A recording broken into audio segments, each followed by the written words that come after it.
6 minutes avec Mauro Poggia, c'est votre invité Béatrice Rulle. Mauro Poggia, le nouveau conseiller aux États. Bonjour Mauro Poggia. Bonjour. Merci d'être sur Radio Lac ce matin. Vous êtes donc l'homme qui éjecte une femme qui allait présider le Conseil des États pour Genève, une première pour 20 ans. Elle n'est pas un peu lourde, la victoire ce matin? C'est vilain présenté comme ça, oui. Je suis quelqu'un de vilain. Je retourne dans mon trou de souris. Non, mais évidemment, la politique est dure et quand il y a deux sortants qui se représentent et qu'il y a quelqu'un d'autre qui veut la place, forcément quelqu'un doit la laisser si ça marche. Évidemment, c'est pas joyeux pour les personnes qui perdent. Effectivement, d'autant plus que Madame Mazzone est une personne de qualité. Je suis sûr qu'elle trouvera autre chose à faire et je pense qu'il ne faut pas qu'elle cède trop vite à l'impulsion de nous dire qu'elle quitte la politique. Je pense que même si on n'est pas d'avis avec un adversaire, il est nécessaire pour pouvoir évoluer aussi soi-même dans ses idées et d'avoir une adversaire comme Lisa Mazzone, c'est toujours bon pour moi. Maintenant que vous êtes élu, il va falloir réaliser vos promesses, à commencer par un changement du système de pensée et de santé surtout.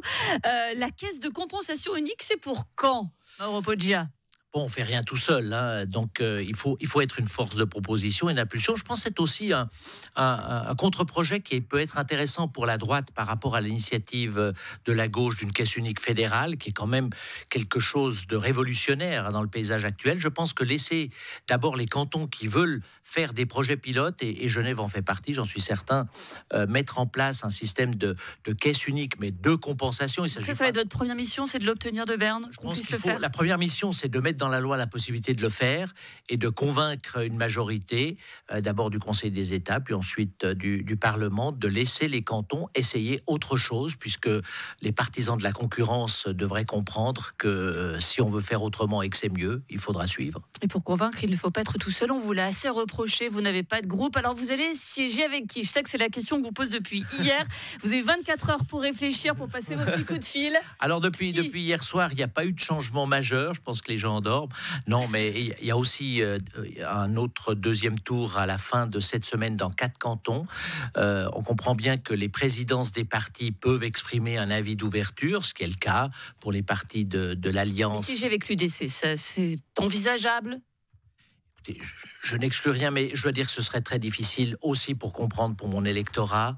On l'a vu, l'UDC est un parti dont les membres sont effectivement chacun de qualités diverses. J'ai beaucoup apprécié ma collègue de campagne Céline Amodru, qui n'est pas de l'estampille UDC que l'on aime peu ici à Genève, c'est-à-dire une UDC exclusive et qui n'accepte pas la différence. Par contre, il y a effectivement des campagnes qui sont difficiles au niveau de l'UDC fédéral et c'est difficile de s'associer à cette image-là. Par contre, il ne faut pas non plus chercher la face nord. Je pense que quand on a une sensibilité comme la mienne de centre droit, on est plutôt naturellement attiré par un parti du centre avec lequel on pourra davantage, j'imagine, trouver des concordances pour pouvoir faire avancer le sujet. Alors, faire que Genève soit entendue à Berne, mais aussi que Berne n'ait plus cette impression que Genève, on n'a pas grand-chose à faire de Berne, justement. Comment est-ce que vous allez vous employer pour réparer ce lien-là? Parce qu'on a quand même l'impression qu'il est bien abîmé depuis longtemps. On parlait rien que la participation des Genevois qui ne comprennent pas à quoi sert le Conseil des États, ce qui est quand même un souci. C'est peut-être ça votre première mission, finalement. Je pense qu'il faut faire preuve d'humilité, toujours. Je pense que... Un Genevois humble. Oui, je crois.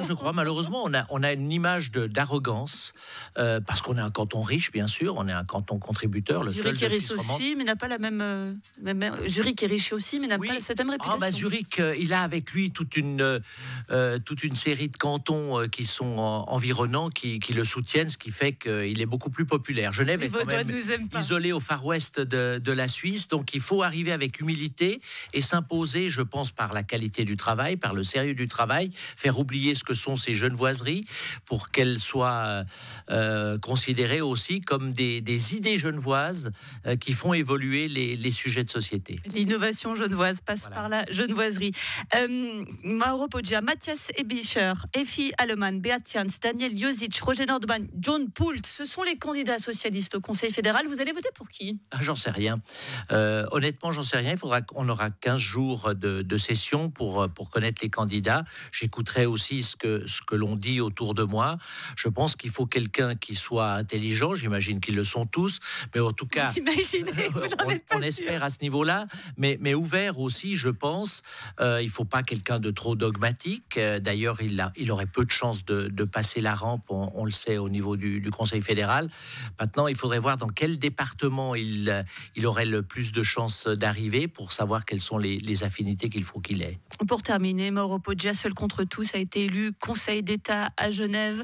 Mauro Poggia, sans un groupe, est élu au Conseil des États.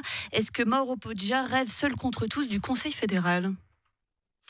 Non, pas du tout. J'ai 64 ans, on me l'a beaucoup répété hier. Hein. J'ai eu l'impression de prendre un coup de vieux tout d'un coup. Je pense qu'il n'est pas important l'âge, c'est important si on transporte Donald des Trump idées de vieux.